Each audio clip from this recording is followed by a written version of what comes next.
وَإِيَّاكَ نَسْتَعِينُ، اللہ تیری عبادت کرتے ہیں اور صرف تیرے سے مدد مانگتے ہیں۔ میرے پاکستانیوں، آج میں نے آپ سے بڑی اہم بات کرنی ہے اپنے ملک کے مستقبل کے لیے، اور میں نے یہ فیصلہ کیا کہ یہ میں لائیو کروں گا۔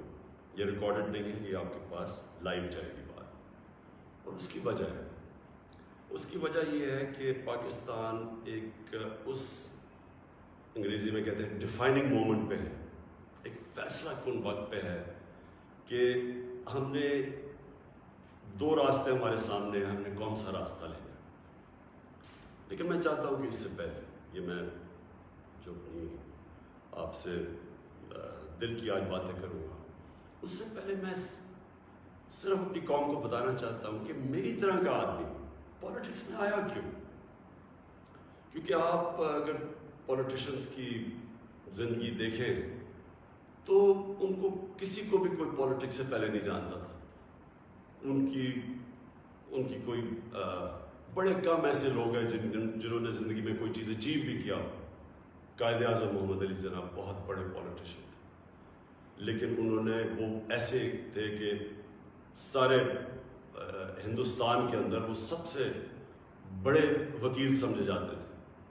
تو یعنی ان کی حیثیت تھی پولیٹکس پہ آنے سے پہلے۔ لیکن آپ زیادہ تر لوگوں کو دیکھیں تو پولیٹکس میں تو سے پہلے کوئی ان کا نام بھی نہیں جانتا تھا۔ تو میں تو وہ ایک خوش قسمت انسان ہوں، اللہ کا خاص شکر ادا کرتا ہوں کہ مجھے تو اس نے سب کچھ دے دیا تھا۔ یعنی کوئی شاید ہی کسی کو اتنی شہرت ملے جتنا میری زندگی میں ضرورت تھی اتنا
وہ شرک ہے. سب سے بری چیز اللہ کو لگتی ہے کہ جب آپ کسی کو بھی اللہ کی جگہ پہ رکھتے ہیں. تو یہ غلامی جو ہوتی ہے، یہ جب آپ کسی کی بھی پیسے کی غلامی، خوف کی غلامی، یہ سب شرک ہے. کیونکہ لا الہ الا اللہ انسان کو آزاد کرتا ہے. یہ 3 تھے میرے آج سے 25 سال پہلے. آپ دیکھیں کہ میں مینیفیسٹو میں یہ 3 چیزیں لکھی تھی. مجھے لوگ کہتے ہیں عمران صاحب آپ اسلام کا نام استعمال کرتے ہیں. میں اگر میرے میں اللہ ایمان نہ ڈالتا، میں پولیٹکس میں کیوں آتا؟ جس آدمی کے پاس سب کچھ ہے، مجھے یہ بتائے وہ اپنی زندگی کے 22 سال خرچ کرے گا ایک سٹرگل میں، اور 14 سال تو تھوڑے سے لوگوں کے ساتھ تھا، 14 سال تو مذاق اڑتا تھا میرا. تو میں کیوں پولیٹکس پہ اتنی دیر کوشش کی جس کے پاس سب کچھ تھا؟ مجھے اتنے لوگوں نے کہا کہ عمران صاحب آپ کو ضرورت کیا تھی پولیٹکس کی؟ میں سچ آپ کو بتا رہا ہوں، بار بار مجھے لوگ کہتے ہیں آپ کو پولیٹکس میں آنے کی کیا ضرورت تھی؟ یعنی صرف آپ کو ضرورت ہی ہو تو آپ پولیٹکس میں آئیں، آپ کوئی نظریے کے لیے نہ آئیں، کوئی آپ کی بڑی ایمبیشن نہ ہو. ایک میں اپنے سارے جو، اور خاص طور پہ میں چاہتا ہوں میرے جو نوجوان ہیں وہ آج میرا بڑا غور سے سنے جو میں نے آپ سے بات کرنی ہے. دیکھیے ایک مولانا رومی کی ایک سینگ ہے. مولانا رومی کہتے ہیں کہ جب اللہ نے آپ کو پر دیے ہیں تو آپ کیوں چونٹیوں کی طرح زمین پہ رینگ رہے ہیں؟ اس کا مطلب یہ ہے کہ اللہ نے ہمیں اشرف المخلوقات بنایا ہے، سب سے بڑی مخلوق، فرشتوں سے اوپر درجہ دیا ہمیں. فرشتوں کو کا انسان کے سامنے جھکو، اور شیطان کو اس لیے نکالا گیا، وہ عبادت بڑی کرتا تھا، اس نے ان کا حکم نہیں مانا، اس میں تکبر تھا، اس نے کہا میں نہیں جھکتا. اللہ نے ہمیں پر دیے. مسئلہ ہمارا یہ ہے کہ ہم، کیونکہ ہمارے میں ایمان کی کمی ہوتی ہے، کیونکہ ہم اور خداؤں کی پوجا کرتے ہیں، جو سب سے بڑا جو شرک ہے وہ پیسے کی پوجا کرتے ہیں، خوف کی پوجا کی، جو وہ بڑی سپر پاور ہے، اگر ہم نے یہ نہ کیا تو ہم تباہ ہو جائیں گے. یہ خوف کا پت ہے. ہم انسان چونٹیوں کی طرح رینگتا رہتا ہے. تو پاکستان، میں نے اس کی اونچ نیچ دیکھی ہے. ہم نے شروع میں، ہم چھوٹے تھے، ہمیں یاد ہے جب پاکستان ایک تیزی سے اوپر جا رہا تھا، ہماری مثالیں دی جاتی تھیں. میں جب اسکول میں تھا پاکستان کی مثال دی جاتی تھی. ساؤتھ کوریا پاکستان آیا تھا سیکھنے کے لیے کہ کیسے آگے بڑھا. ملیشیا کے شہزادے میرے ساتھ اسکول میں پڑھتے تھے، یہاں سیکھنے آتے تھے. سارا مڈل ایسٹ سے لوگ یہاں پاکستان کی یونیورسٹیز میں آتے تھے.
ہے کہ ہم اپنے ملک کو کسی کی جنگ میں لے جائیں، ہم ان کی مدد کریں.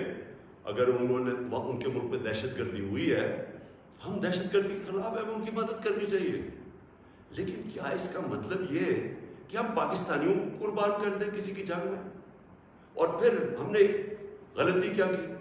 سب سے بڑی جنرل مشرف نے غلطی کی 80 کی دہائی میں ہم نے پاکستان فرنٹ لائن اسٹیٹ بن گیا جی کہ ہم امریکہ کے حمایتی ہیں، ہم اس کے ایلائے ہیں، ہم سوویت یونین کے خلاف جہاد لڑ رہے ہیں.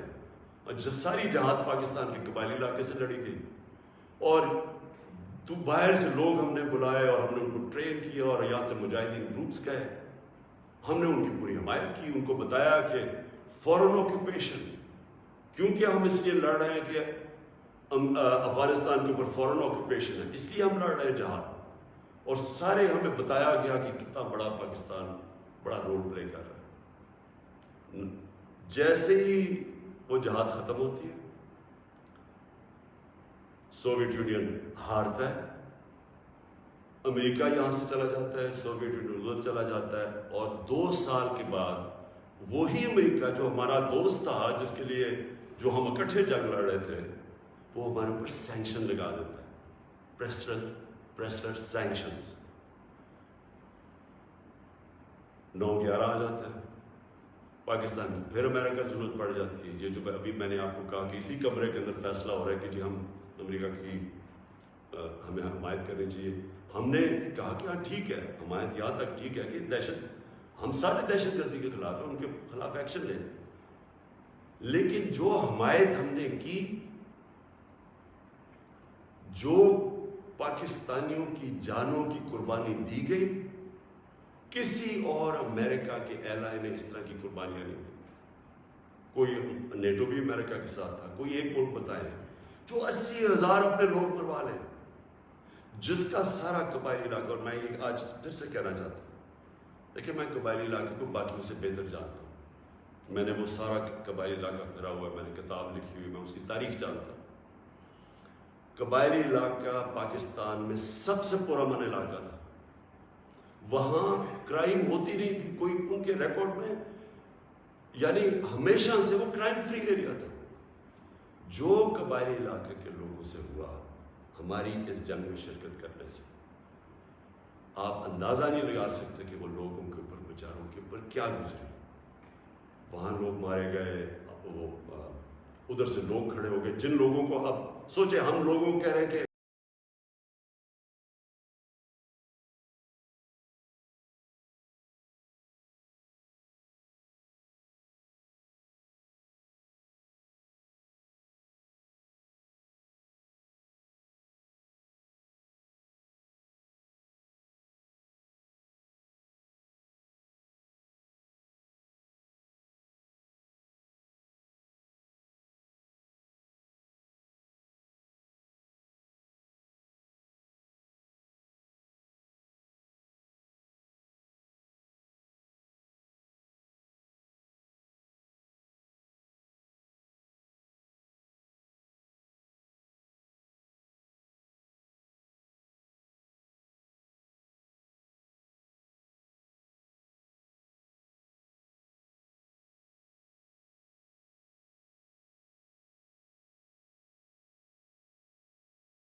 ابھی ہمیں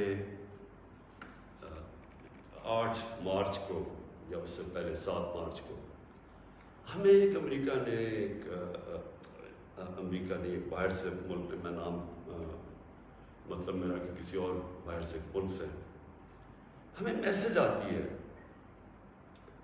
اور میں اس لیے آپ کے سامنے یہ میسج کی بات کرنا چاہتا ہوں، اور میں اس لیے لائیو بھی کر رہا ہوں کہ یہ ایک کسی آزاد ملک کے لیے جس طرح کی ہمیں میسج آئی ہے، یہ ہے تو پرائم منسٹر کے خلاف ہی سر، لیکن یہ ہماری قوم کے خلاف ہے۔ مجھے جو اس سے سب سے زیادہ تکلیف ہے وہ یہ نہیں ہے کہ یہ اس میسج میں واضح یہ لکھا ہوا ہے کہ جناب اگر یہ جو عدم اعتماد، اور ان کو پہلے سے ہی پتا تھا، ابھی اعتماد یا درج نہیں ہوئی تھی، ان کو پہلے سے ہی پتا چل گیا کہ عدم اعتماد کی آ رہی ہے پاکستان کے اندر، یہ اپوزیشن رکھنے لگی، تو اس کا مطلب کہ یہ جو ہو رہا تھا یہ پہلے سے ہی ان کے باہر کی لوگوں سے رابطے تھے۔ اچھا، اس پہ پھر مزیدار چیز یہ ہے کہ وہ یہ پاکستان کی قیادت یا پاکستان کی گورنمنٹ کے خلاف نہیں ہے، وہ صرف عمران خان کے لیے۔ وہ یہ کہتے ہیں کہ ہمیں، اور ایک بہانہ مارتے ہیں کہ ہمیں کیوں غصہ پاکستان پہ، لیکن کہتے ہیں کہ وہ غصہ تب بالکل ٹھیک ہو جائے گا، ہم معاف کر دیں گے پاکستان کو، اگر عمران خان یہ عدم اعتماد کی یہ ہار جاتا ہے، یعنی اگر عمران خان چلا جاتا ہے تو پاکستان کو معاف کر دیتے ہیں، لیکن اگر یہ عمران خان کے خلاف فیل ہو جاتی ہے تو پھر پاکستان کو ایک مشکل وقت کا سامنا کرنا پڑے گا۔ دیکھیں، جو پھر سے میں یہ کہتا ہوں کہ ایک الیکٹڈ پرائم منسٹر کے خلاف کوئی بھی دوسرا ملک یہ اس طرح، اور یہ ریکارڈڈ ہے، یہ میں آپ کو یہ بتا دوں کہ یہ نہیں کہ یہ میں دیکھ رہا ہوں کئی میڈیا کے لوگ اس کو کور کرنے کی کوشش کر رہے ہیں کہ جی وہ ایسا نہیں تو فلانا نہیں تو وہ پتہ نہیں، یہ نہیں، یہ آفیشیل ڈاکیومنٹ ہے جو گورنمنٹ آف پاکستان کو، ہمارے ریپرزینٹیٹیو امبیسڈر کو نوٹس لے رہے تھے لوگ، جس میں یہ کہا گیا، اور یہ کہا بیسکلی یہ کہا گیا کہ اگر عمران خان رہتا ہے وزیر اعظم تو ہم آپ کے ساتھ ہمارے آپ تعلقات بھی خراب ہو جائیں گے اور آپ کو مشکلوں کا سامنا کرنا پڑے گا۔ تو میرا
ان کو سب پتا ہے کہ ان کی پراپرٹیز بینامی جو انہوں نے باہر لی ہوئی ہیں بڑی بڑی اربوں اربوں روپے کی، ہر ڈیٹیل ان کے پاس ہے۔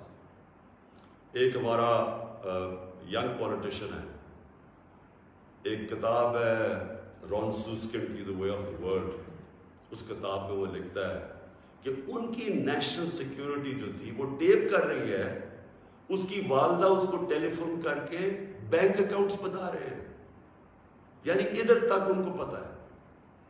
تو ہمارے یہ جو اب یہ تین لوگ ان کو جو پسند آ گئے، ان کی کیا خاصیت ان کو پسند آئی؟ یہ کہ ان جنرل مشرف کے سالوں کے اندر 11 ڈرون اٹیک تھے، ان دونوں کے بلکہ سارے یہ تینوں اکٹھے اقتدار میں تھے، ان کے 10 سال میں اس ملک میں 400 ڈرون اٹیکس ہوئے، ایک دفعہ ان کے منہ سے نہیں نکلا کہ مذمت کرتے ہیں۔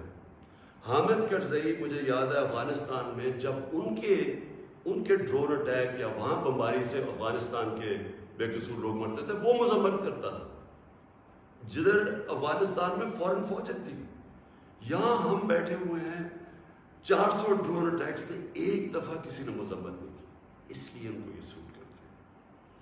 مولانا فضل الرحمان کی ایک وکی لیکس کیا تھی کہ ایک جس طرح پینما پیپرز کا انکشاف ہوا تھا، یہ ایک انٹرنیشنل انکشاف ہوا تھا، لیک ہو گئے تھے سیکرٹ پیپرز یا ڈاکیومنٹس، تو پینما جو وکی لیکس میں وہ انکشاف ہوتا ہے کہ جو پاکستان کے اندر امریکی ایمبیسڈر تھی این پیٹرسن، اس کو مولانا فضل الرحمان اس کو فضل الرحمان کہتا ہے کہ مجھے موقع دے دے، میں بھی وہی خدمت کروں گا جو باقی آپ کی خدمت کرتے ہیں۔ یہ وکی لیکس میں تھا۔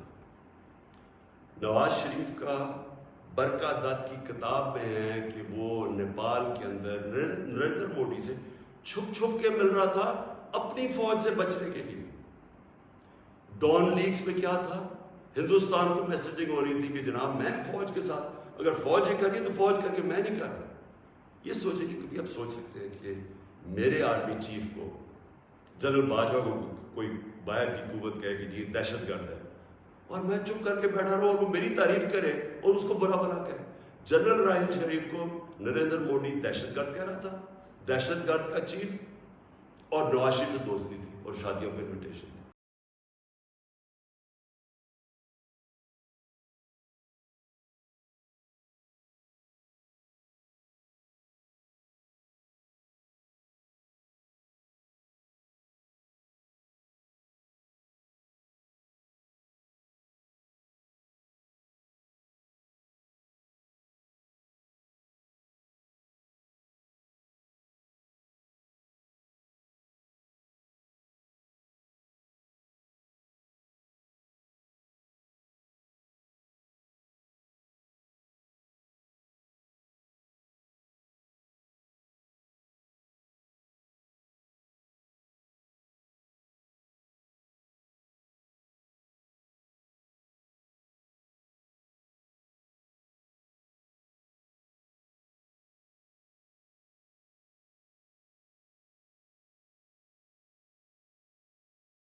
بدقسمتی سے کوئی اور ملک ہوتا جس کے اندر یہ انصاف کا نظام زیادہ طاقتور کو قانون کے نیچے لانے جن کی صلاحیت ہے، اور جو بھی خوشحال ملک ہیں دنیا میں، جو بھی جن ملکوں کے اندر غربت نہیں ہے، خوشحالی ہے، جو پروگریس کر چکے ہیں، ترقی یافتہ ملک ہیں، ان سارے ملکوں کی ایک چیز آپ کو کامن ملے گی کہ طاقتور مجرم کو ان کی صلاحیت ہوتی ہے قانون کے نیچے لانے کی۔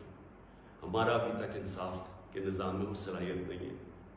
یہ ہماری بڑی بدقسمتی ہے کہ اربوں روپے کے ان کے پاس کیسز ہیں، کچھ نہیں ہو رہا۔ تو کیا قوم ان کو پھر جو 30 سال سے کہہ رہے ہیں، اچھا کہہ رہے ہیں جی عمران خان نے ملک بڑا خراب، آج کیوں یہ سارا کر رہے ہیں ڈرامہ؟ عمران خان نے ملک خراب کر دیا۔ عمران خان تو ابھی 3.5 سال ہوئے، 30 سال سے تو آپ باریاں لے رہے ہیں اس ملک کے اوپر۔ تو یہ اگر ملک خراب تھا، یہ اگر حالات برے تھے، تو یہ کیا 3.5 سال میں ہو گئے؟ اور میں چیلنج کرتا ہوں کہ 3.5 سال میں جو ہم نے کیا ہے، کسی بھی فورم انڈیپینڈنٹ ماہرین کو آپ بٹھائے ان سے پوچھیں، میں چیلنج کرتا ہوں کہ 3.5 سال میں جو پاکستان میں ہوا کہ ان کے کسی دور میں نہیں۔ تو یہ جو اب سارے اکٹھے ہیں، یہ اب قوم نے فیصلہ کرنا ہے کہ کیا یہ جو ووٹ ہونی ہے سنڈے کو، اس میں کون کدھر جائے گا۔ مجھے لوگوں نے کسی نے کہا جی وہ عمران خان آپ ریزائن کر دیں۔ میں ریزائن کر دوں؟ میں جو میرے ساتھ کرکٹ کھیلتے تھے وہ ساری دنیا 20 سال جو میں کھیلی ہے، آخری گیند تک میں مقابلہ کرتا ہوں۔ میں کبھی ہار زندگی میں نہیں مانی۔ میں تو ووٹ کا جو بھی رزلٹ ہو جائے آپ دیکھیں گے کہ میں تو اس کے بعد اور زیادہ تکڑا ہو کے سامنے آؤں گا جو بھی رزلٹ ہو۔ لیکن میں یہ دیکھنا چاہتا ہوں اس دن، یہ میں چاہتا ہوں میری ساری قوم دیکھے کہ کون جا کے اپنے ضمیر کا سودا کرے گا۔ اگر کوئی یہ کسی کو کہنے کی کوشش کر رہا ہے نا کہ جی ہمیں ایک دم پتہ چلا کہ عمران خان تو یہ تو بہت ہی نااہل یا برا تھا، آپ کو ریزائن کرنا چاہیے تھا۔ ہم جمہوریت کے اندر لوگ ریزائن کرتے ہیں، لوگ تب نہیں کرتے کہ جب آپ دیکھیں کہ 20-25 کروڑ روپیہ آپ کو آفر ہو رہا ہے اور آپ چلے جائیں، اور وہ پیسہ جو پہلی چوری کا پیسہ جس سے خریدا جا رہا ہے لوگوں کو، ساری قوم کے سامنے یہ ہو رہا ہے۔ وہ جگہ بنی ہوئی ہے جدھر میریٹ کے اندر یا سندھ ہاؤس کے اندر یہ تماشا چل رہا ہے ساری قوم کے سامنے۔ میں تو یہ پوچھنا چاہتا ہوں کہ ہمارے نوجوانوں کو ہم آج کیا سبق دے رہے ہیں؟ ہم کیا ان کو بتا رہے ہیں کہ یہ ہمارے جو پبلک ریپرزینٹیٹیو ہیں ان کی قیمتیں لگی ہوئی ہیں، یہ ساری قوم کے سامنے ہو رہا ہے، یہ کچھ چھپی بات نہیں ہے۔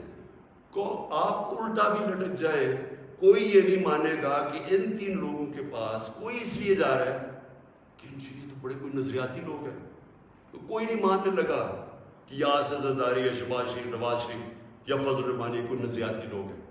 سب ان کو جانتے ہیں، صرف انہوں نے جو اپنے خلاف سٹیٹمنٹس دی ہوئی ہیں وہ 20 سال ذرا دیکھ لیں تو آپ سمجھ جائیں گے کہ یہ کوئی نظریاتی نہیں ہو رہا، یہ صرف اور صرف ضمیروں کا سودا ہو رہا ہے، یہ اپنے ملک کا سودا ہو رہا ہے، یہ اپنے ملک کی ساورنٹی کا سودا ہو رہا ہے۔ اور یہ جو ہوگا، میں ابھی بھی لوگوں کو یہ، کیونکہ مجھے ابھی بھی امید ہے کہ جو ہمارے لوگ اپنا سودا کر کے وہاں بیٹھے ہوئے ہیں، میں ابھی بھی آپ سے یہ کہتا ہوں کہ ہمیشہ کے لیے یہ آپ کے اوپر ایک مور لگنے لگی ہے۔ یہ نہ لوگوں نے آپ کو معاف کرنا ہے، نہ لوگوں نے آپ کو بھولنا ہے، نہ آپ کی اس بات کو معاف کرنا ہے بھولنا ہے، نہ جو لوگ آپ کو ہینڈل کر رہے ہیں نہ ان کو معاف کرنا ہے اور بھولنا ہے لوگوں کو۔ یہ ہمیشہ کے لیے لوگ یاد رکھیں گے کہ آپ نے اپنے ملک کا سودا کیا، ایک بیرون ملک سازش جو یہاں لوگوں کے ساتھ مل کے ایک وہ گورنمنٹ جس کی آزاد فارن پالیسی تھی اس کو گرانے کی کوشش کی گئی، یہ کوئی آپ کو معاف نہیں کرے گا۔ ہمارے بر صغیر کی تاریخ کیا ہے؟ میر جعفر اور میر صادق کون تھے؟ یہ وہ لوگ تھے جنہوں نے انگریزوں کے ساتھ مل کے بنگال کو غلام بنایا، انگریزوں کے ساتھ مل کے سراج الدولہ کو مروایا اور اپنی ذاتی مفادات کے لیے اپنے قوم کو غلام بنایا، اور دوسرے نے ٹیپو سلطان کو اس سے غداری کی، انگریزوں کے ساتھ مل کے اپنی قوم کو غلام بنایا۔ یہ موجودہ آپ کے میر جعفر اور میر صادق باہر کی قوتوں کے ساتھ مل کے ایک ملک کے اندر یہ وہ چینج لے کے آ رہے ہیں جو کہ یاد رکھیں، میں پھر رپیٹ کرتا ہوں، ساری زندگی یہ قوم آپ کو بھولنے نہیں دے گی. یہ وہ آپ کرنے جا رہے ہیں جو آنے والی ہماری نسلیں آپ کو معاف نہیں کریں گی. اور میں آپ کو یہ بھی بتا دوں آج کہ اگر آپ کا یہ خیال ہے کہ یہ سازش کو کامیاب ہونے دیں گے، میں اس کے سامنے کھڑا ہوں گا. میری یہ اپنی قوم سے کمٹمنٹ ہے کہ ہمیشہ جب تک میرے میں خون ہے میں اس کا مقابلہ کروں گا. میری زندگی کو تو کوئی فرق نہیں پڑنے لگا. میں اپنے گھر میں رہتا ہوں، میں اپنے خرچے برداشت کرتا ہوں، میرا تو کوئی کیمپ آفس نہیں ہے، میں نے تو آگے کوئی فیکٹریاں نہیں بنائی. نواز شریف نے اتنے دور میں 18 فیکٹریاں بنا لی تھی سرکاری بینکوں سے پیسے لے کر پھر بعد میں وہ قرضے معاف کروا لیے. نہ میرے کوئی رشتہ دار پالیٹکس میں. میں اپنے گھر میں رہوں گا، اپنے گھر میں رہتا ہوں. لیکن اس قوم سے جو غداری ہو رہی ہے اور یہ جو ہونے جا رہی ہے سنڈے کو، میں یہ چاہتا ہوں کہ ایک ایک لوگوں کا ایک ایک غدار کی آپ شکل یاد رکھنا. یہ جتنا بھی ہے کہ اپنے لوگوں کو بتانے کی کوشش کریں کہ جی وہ ہو ایک دم ہمیں پتہ چلا ہے کہ یہ کیا ہوا ہے، یہ کتنا برا وقت گزرا تھا. لوگ آپ کی کوئی بات ماننے نہیں لگے. یہ قوم جو ہے، میں پھر سے رپیٹ کرتا ہوں آپ کو، میں آخری بات کہنے لگا ہوں، یہ قوم نہ یہ بھولے گی، نہ آپ کو معاف کرے گی، نہ جو لوگ آپ کے پیچھے ان کو معاف کرے گی. اور یہ اگر آپ کا کسی کا خیال ہے کہ عمران خان چپ کر کے بیٹھ جائے گا، کسی خوش فہمی میں نہ رہے. میرے پہ اللہ نے مقابلہ کرنے کی صلاحیت دی ہے. ساری زندگی میں نے مقابلہ کیا ہے. میں کوئی وہ آدمی نہیں جس نے بیٹھے بیٹھے کسی نے پرچی دکھائی کہ جی مجھے تو پرچی میں پارٹی وراثت میں مل گئی ہے، یا میرا کوئی باپ کچھ تھا، یا میرا کوئی فلانا کچھ تھا، یا میں سریا لگاتے لگاتے جنرل جلانی کے گھر پہ مجھے کوئی وزارت مل گئی اور چیف منسٹر. میں نے اسٹرگل کر کے یہاں پہنچا.